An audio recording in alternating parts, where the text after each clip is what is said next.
আজকে কি রান্না হয়েছে? এটা কি সাদা ভাত? দাও সাদা ভাত দাও, অল্প করে দাও তো সাদা ভাত। এটা কি রান্না হয়েছে? এটা তো মনে হচ্ছে মিক্সড ফ্রাইড রাইস। দাও একটু মিক্সড ফ্রাইড দাও, মাংস দিয়ে ডিম তো দিয়ে মিক্সড ফ্রাইডটা দাও, অল্প করে মিক্সড ফ্রাইড দাও। এটা কি রান্না হয়েছে? খাসির মাংসের বিরিয়ানি দাও, অল্প করে খাসির মাংসের বিরিয়ানি দাও, অল্প করে দেবা কিন্তু বেশি দেবা না। খাসির 3 রকমের ভাত হয়ে গেল। এটা ঢাকনার তলায় কি রয়েছে? ঢাকনাটা তোলো তো দেখি।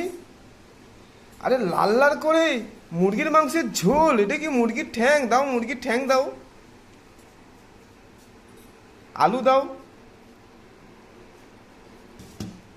আলু দাও আলু। হ্যাঁ, একটুখানি ঝোল দাও, আর একটু মুরগির মাংসের পিস দাও।